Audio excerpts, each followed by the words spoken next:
BJP के गोड्डा के प्रत्याशी निशिकांत दुबे के खिलाफ आज इंडिया गठबंधन के जितने भी संगठन के लोग हैं वह आज चुनाव आयोग पहुंचे हैं। उन्होंने शिकायत की है कि अभिषेक झा जो निर्दलीय प्रत्याशी है उनसे उन्होंने 1 करोड़ 20 लाख रुपया लिया है, जिसका जिक्र निशिकांत दुबे ने तो किया है लेकिन अभिषेक झा ने नहीं किया है।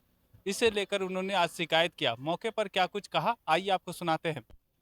ये चुनाव आयोग को जो हम लोगों ने कंप्लेंट दायर किया है वो अभी राकेश जी ने विस्तार पूर्वक आप लोगों को बताया कि किस तरीके से जो आकंठ डूबे हुए हैं भ्रष्टाचार में, वो दूसरे को आईना दिखाने का काम करते हैं। निशिकांत दुबे जी जो गोड्डा से संसदीय निर्वाचन का एक अभ्यर्थी भी हैं भारतीय जनता पार्टी के, और उन्होंने किस तरीके से 1 करोड़ 20 लाख रुपये का जो घोटाला किया है वो संज्ञान में क्यों नहीं आया ईडी और सीबीआई के, और चुनाव आयोग को हम लोग इसी का जानकारी दिए हैं और उस पर कार्रवाई की मांग किए हैं।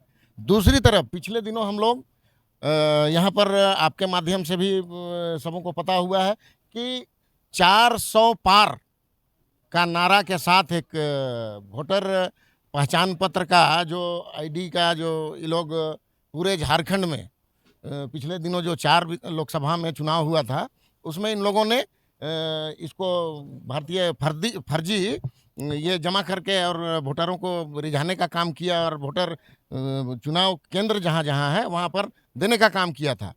और पुनः आज भी जहाँ जहाँ मतदान हो रहे हैं उस पर फिर वही खेला लागू है। इसलिए हम लोगों ने चुनाव आयोग के माननीय आयुक्त महोदय को हमने ये इसकी सूचना भी दी है आज, और मांग की है कि पिछले दिनों हम लोगों ने दिया था उसके आधार पर पुनः इसकी पुनरावृत्ति हो रही है, इस पर एफआईआर किया जाए और आश्वासन हमें जांच किया जाए और एफआईआर किया जाए। तो हमें आश्वासन भी मिला है और जांच शायद शुरू हो गया है और एफआईआर भी हो रहा है। महत्वपूर्ण सूचना हम लोगों को प्राप्त हुई थी और उस महत्वपूर्ण सूचना को चुनाव आयोग तक पहुंचाना बहुत ही जरूरी था।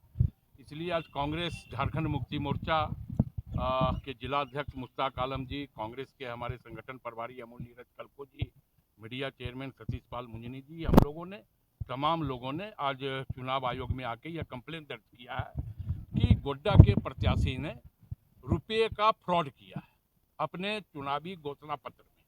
और वो फ्रॉड इस तरह किया है कि उन्होंने अपने चुनावी घोषणा पत्र में यह बताया है कि हमने निर्दलीय प्रत्याशी अभिषेक झा से अपनी पत्नी के नाम पर 1 करोड़ रुपया लोन लिया है, 20 लाख रुपया, 1 करोड़ 20 लाख। लेकिन अभिषेक झा जी ने जो वहां गोड्डा के निर्दलीय प्रत्याशी के रूप में चुनावी मैदान में है, उन्होंने अपने नामांकन में इसका कोई जिक्र नहीं किया। तो ये प्रश्न उठता है कि वो 1 करोड़ 20 लाख काला था या सफेद था। अगर सफेद था तो चेक के माध्यम से पेमेंट हुआ होगा, अगर काला था तो निशिकांत दुबे जी के घर पर इसका पेमेंट हुआ होगा। तो अगर काला था तो ईडी क्यों नहीं पहुंची, और अगर सफेद था तो फिर इसका जिक्र क्यों नहीं हुआ। इसका मतलब भ्रष्टाचार है और इसी का कंप्लेन हम लोगों ने चुनाव आयोग में किया है कि उनका नामांकन रद्द किया जाए। प्रत्याशी के नाम का जिक्र कर दिया जाए। अभिषेक झा और निशिकांत दुबे प्रत्याशी के नामों का जिक्र तो हमने किया है।